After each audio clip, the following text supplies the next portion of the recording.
Power ગ્રીડના વળતર ઓછું ચૂકવવામાં આવતા 12 થી વધુ ગામના ખેડૂતોમાં રોષ ભભૂક્યો છે। રજૂઆત 1 મીટરના 989ના સ્થાનો ખેડૂતોને ધ્રાંગધ્રાના ખેડૂતોને 1 મીટરના 85 થી 278 અને ચૂકવવામાં આવતા ખેડૂતોમાં રોષ ફેલાયો છે। 100 થી વધુ ખેડૂતોએ કલેક્ટરને રજૂઆત કરી છે। પાવર ગ્રીડ કંપની સામે ખેડૂતોનો વિરોધ પ્રદર્શન કર્યું છે।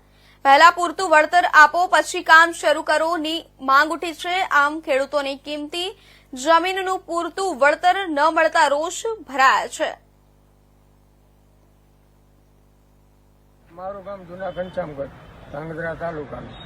મારું નામ દલીચંદભાઈ વિઠ્ઠલભાઈ અને અમારા ઘરે દાવત આવે છે અમારા બરોબર। અમારે કાલે અમારા ગામમાં આવ્યા હતા અને આવ્યા એટલે અમે વીઆઈ બધા ગયા હતા એટલે તાનાજી બધા પોલીસ સાથે લઈને આવે અને બળજબરી કરવા માગે છે એમણે અને ઉપયોગ કરે છે અને અમને ધમકીઓ આપે છે। અમે થાંભલો નાખવાના જ છીએ, તમારે જે કરવું કરજો। શું માંગ છે હવે તમારી? અમારી માંગ અમે હળવદહારની હળવદને જે વળતર આપ્યું એ અમને આપે એટલે અમને સંતોષ છે। કેટલા ખેડૂતો આનો ભોગ બન્યા છે? ખેડૂત આમાં તો જાજા ખેડૂત મેં ગણ્યા નથી કેટલા થાય ખેડૂતો અમારા ગામમાંથી તો 42 ખેડૂત થાય।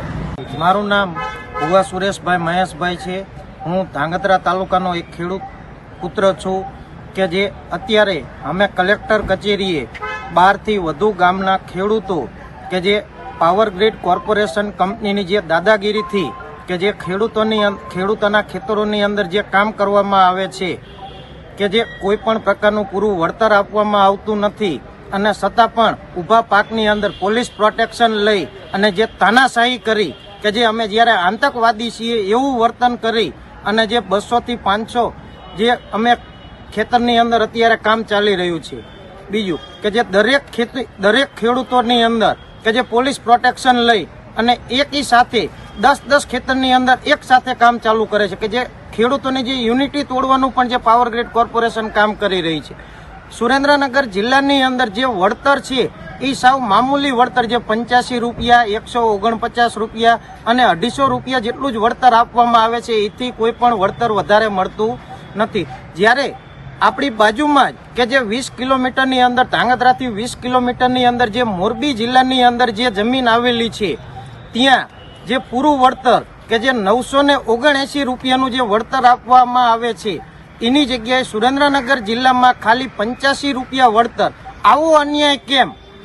ખેડૂતોની એક જ માંગ છે કે જે 20 કિલોમીટરની અંદર જ આવો અન્યાય કેમ એમ કે જે પૂરતું વળતર આપવામાં આવે કે જે ખેડૂતોને એક જ જે રોજીરોટીનું સાધન એક જ છે કે ખેતી સિવાય કોઈ ખેડૂત કાંઈ કરી શકવાનો નથી। એની પાસે એક જ સાધન રોજીરોટીનું એક જ સાધન છે કે જે ખેતી નહીં હોય તો ખેડૂત શું કરશે એમ।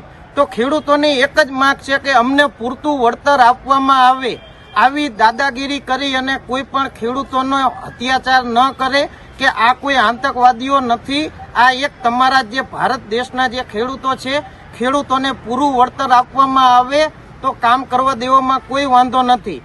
અમે અત્યારે કલેક્ટર કચેરીએ આવેદનપત્ર આપી અને કલેક્ટરને રજૂઆત કરવાના છીએ કે અમને પૂરું વળતર આપવામાં આવે। જો નહીં આપવામાં આવે તો આગળ અમે કે જે ધરણા રેલી અને ગાંધીજીના માર્ગે અનેક આંદોલન આત્મવિલોપન જેવા પણ અમે આગળની કાર્યવાહી કરવાના છીએ। જય હિન્દ, પાવર ગ્રીડ।